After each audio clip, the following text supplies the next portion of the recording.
क्या आपके घर की रसोई में रखे गैस सिलेंडर की सप्लाई खतरे में है?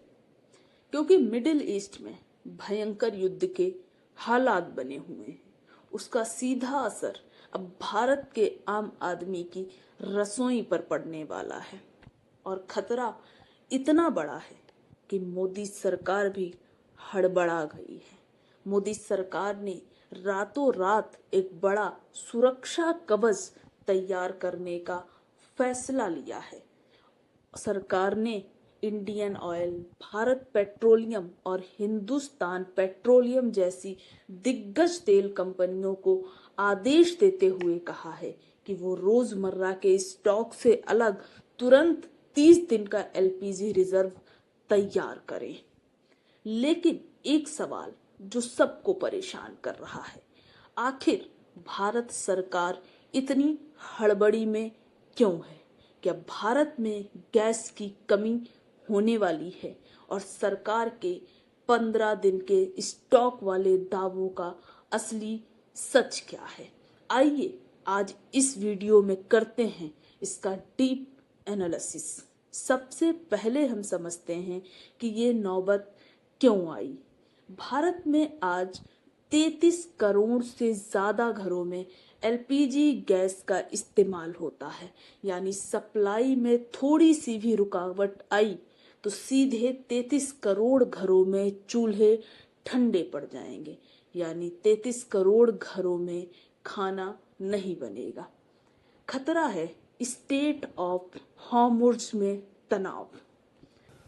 असल में भारत अपनी जरूरत का लगभग 60% एलपीजी बाहर से मंगाता है और डराने वाली बात यह है कि 60% आयात का 90% हिस्सा स्ट्रेट ऑफ हॉर्मुज़ के रास्ते भारत आता है।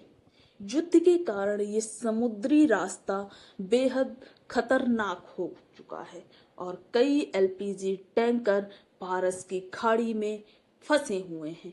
पेट्रोलियम मंत्रालय की ज्वाइंट सेक्रेटरी सुजाता शर्मा ने इसे स्वयं कन्फर्म किया है कि सरकार के लिए स्ट्रेटेजिक रिजर्व बनाने पर काम करना अत्यधिक जरूरी है। अगर स्ट्रेटेजिक रिजर्व बनाने का काम समय रहते नहीं हुआ तो भारत को समस्याओं से जूझना पड़ेगा।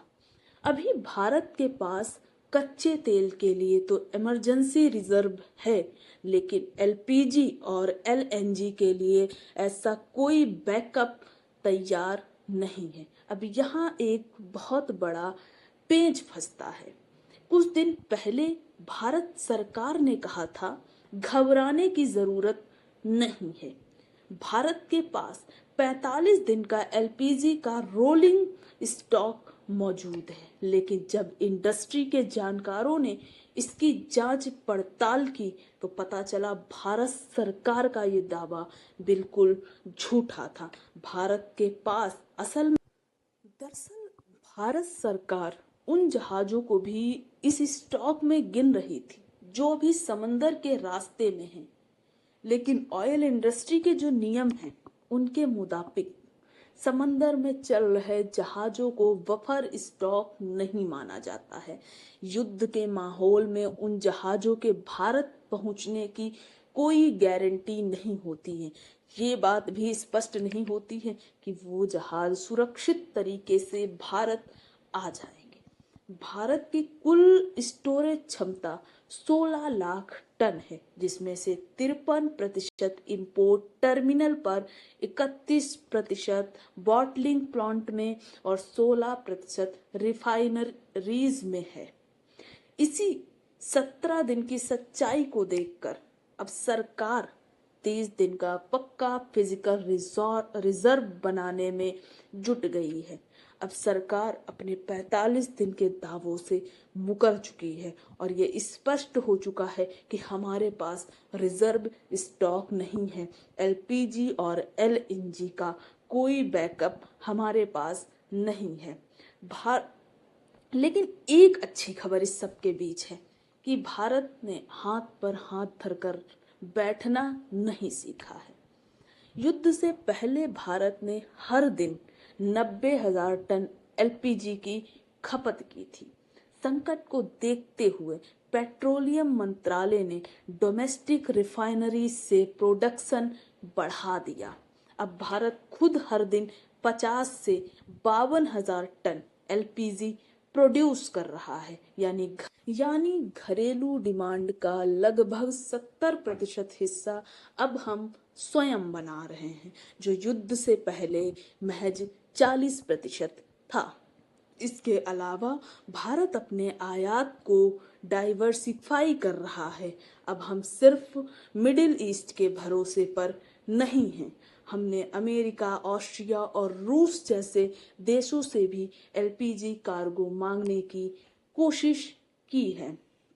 दोस्तों, मिडिल ईस्ट के इस क्राइसिस ने भारत की एनर्जी सिक्योरिटी की सबसे बड़ी कमजोरी को पूरे विश्व के सामने लाकर रख दिया है। सरकार का 30 दिन का रिजर्व बनाने का फैसला भविष्य के लिए बहुत जरूरी कदम था, चाहे ये रिजर्व अंडरग्राउंड बने या जमीन के ऊपर, लेकिन इसका बनना 33 करोड़ भारतीय परिवारों के लिए बहुत जरूरी है।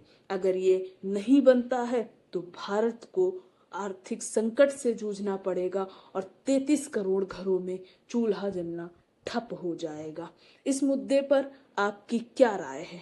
क्या आपको लगता है भारत सरकार अपने बैकअप को बनाने में सफल हो पाएगी, या भारत सरकार की इन नीतियों का खामियाजा आम आदमी को भुगतना पड़ेगा? क्या 45 दिन का झूठ आज आम आदमी के लिए समस्या बन जाएगा?